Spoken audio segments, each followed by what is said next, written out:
Well, the dolls told me they wanted some garlic bread to go with the spaghetti dinner, so this week we're making garlic bread. Stay tuned and see how fun and easy it is to make.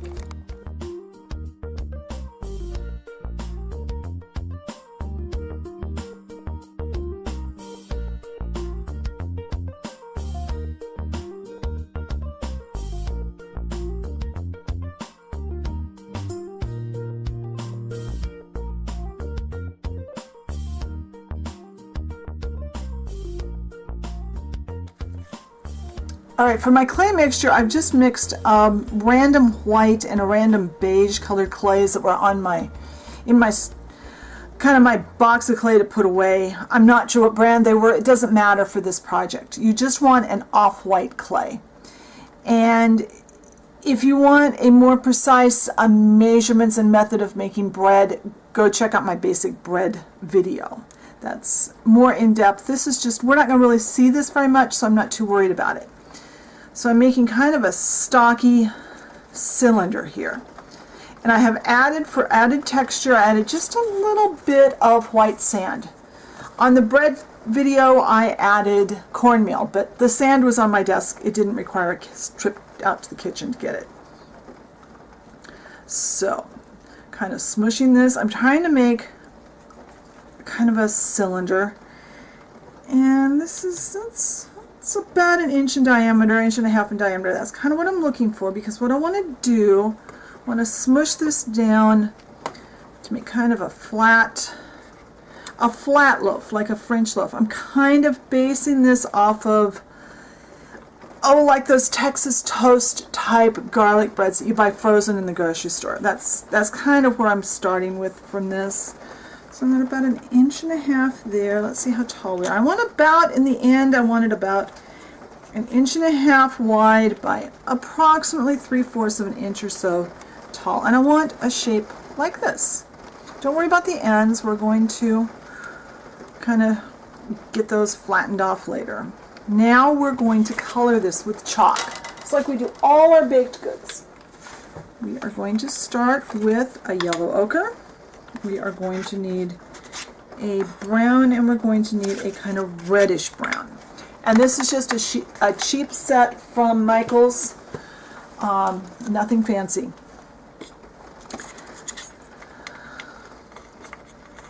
Now I've noticed in the pictures, a lot of you guys are sending me pictures of the stuff you're making, and I love that, by the way. It's wonderful to see what you're all making. I love to see what you're making. And I've noticed that the problem that several of you have had, and I've talked to you individually about it, is when you're doing chalks, you're not using enough, and or you're not getting evenly applied. Be generous with that chalk. Chalk's not all that expensive. And if you run out of a color, if you can find a store that caters more to artists, you can buy individual chalk sticks from those. But even as much as I use, I have yet to actually use up an entire stick of chalk, and I've been doing this a long time. But don't worry, you don't have to buy a whole set if you don't want to. Again, you can buy just the individual colors some places. But I think starting out with a set is really good because it lets you know which colors you're going to use. You don't need to buy all of them individually.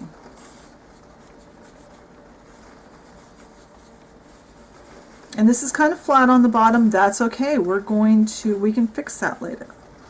Before we bake it, up until the moment we put it in the oven, we can adjust the shape and the size and all that stuff. All right, now I've got a nice deep yellow color.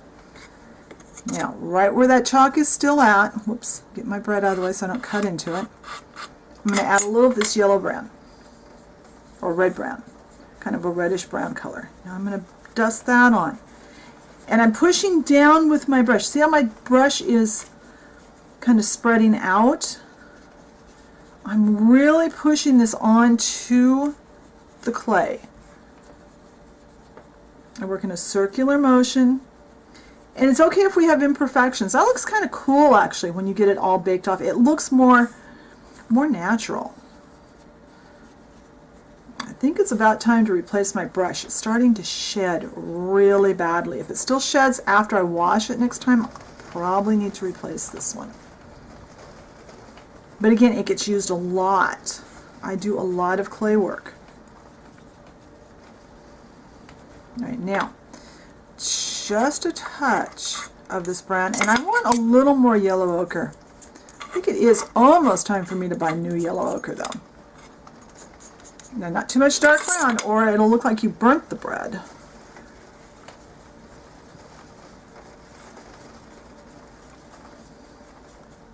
But you want to add it in layers like that, because if you don't, it gets too heavy and too deep. If you layer the colors, it looks better. It looks more real, more realistic. Now, before I go any further, I want to get a wet wipe. And I want to clean this tray off.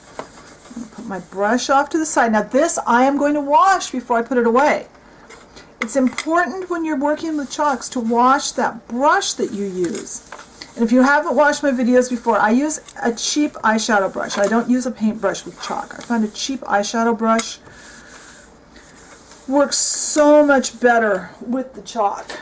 It's because they're designed to work with a powder texture, so they work better. Nice clean work surface. Yeah, as clean as it's going to get right now. I've been working quite a bit here.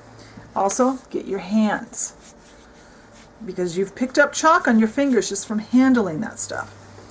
All right, clay knife. I'm going to wipe it off too, because I don't know what's on it. It's been laying on my tray.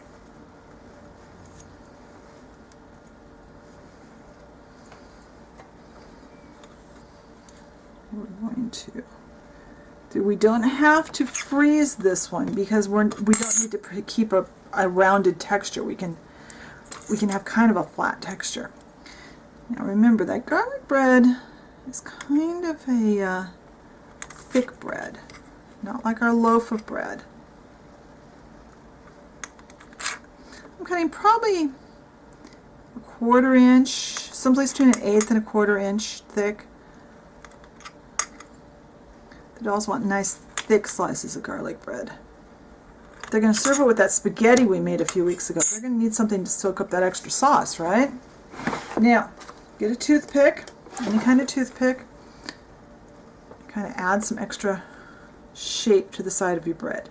Because most bread has a little bit of a divot there on the side. Notice I'm working one step at a time on each slice. I don't finish a slice and then go do another slice. I do the same step repeatedly. Now we need to add texture to this before we bake it. We are starting with, if I can find it, where is, it's in front of me. I have a toothbrush. Again, Dollar Tree purchase, just a cheap toothbrush that has a cat hair on it.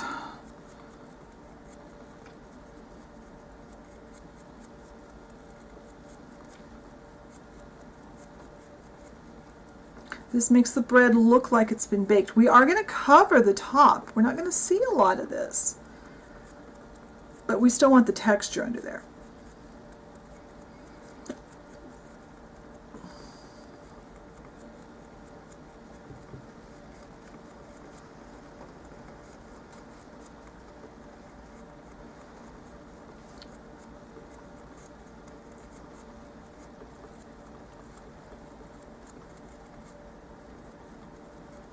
Alright, I'm going to turn it over. I'm going to do the same texture on the other side. And there's another cat hair. I think that the kitten was on my clay table again. We have a relatively young kitten. He's at that age now where he's really into everything. He's about 8 months old, so he's really active and gets into everything. I had to kitten proof the trash yesterday because he had figured out to get into that in the kitchen. He gets up on my craft table and steals things and leaves cat hair all over.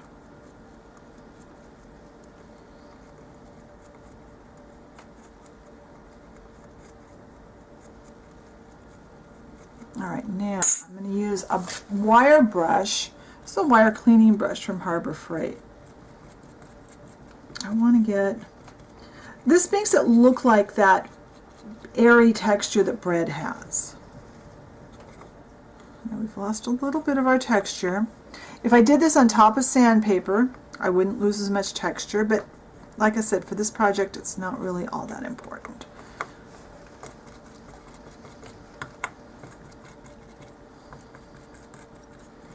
All right, now I'm going to bake this at about 250 degrees for about 10 minutes. When they're baked and cooled, I'll come back and we'll turn this bread into garlic bread. All right, so these are baked, and I'm just going to leave them on the plate that I did them on so that I've got some place to work. Now, what this product is an air dry transparent glass paint, and it's a yellow. This is my favorite one for doing garlic bread. I'm sure any transparent yellow will work. Let's see if I can get this to work. It's been a while since I've used it, so it's kind of dried up in the tube there. But it kind of almost looks like raw egg yolk in a way. It's the weirdest color, but just brushing this on, just really lightly with a paintbrush.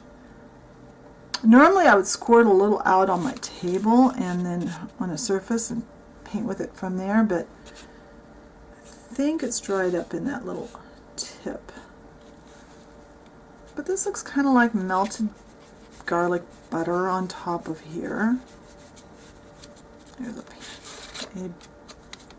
this must be the day for my brushes to start shedding.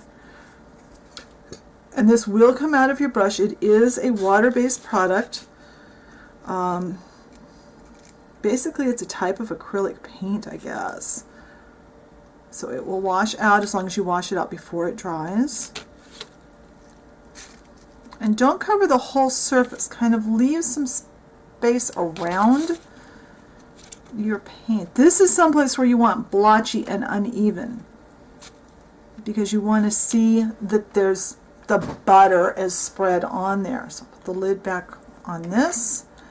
I will go wash my brush, and when this is dry, I'll come back and we'll see how it looks all done. All right, so our paint is pretty much dry now. I love how this turns out. Let me stack these off to the side, and I brought our plate of spaghetti from last week with the salad from a few months ago. That's another tutorial. Now the dolls have garlic bread to go with that. I think that turned out so cute. That makes a great dinner for the dolls. And while I'm here, I thought I'd show you this plate. I got several questions about this plate after I had the photograph up of it. And here's one without food on it. I got these at the Asian grocery store. Portland has two really big, like regular grocery store size Asian markets, and I got these at one of those. The store also caters to like people in the restaurant business.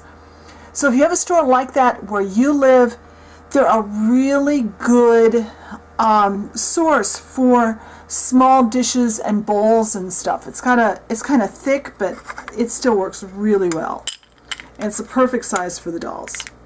So that's our garlic bread to go with our Italian dinner for the dolls. I hope you enjoyed this tutorial. Be sure and share pictures with me. I love to see what you're working on, and it makes me feel a little less like I'm working in a vacuum when I actually hear from you guys.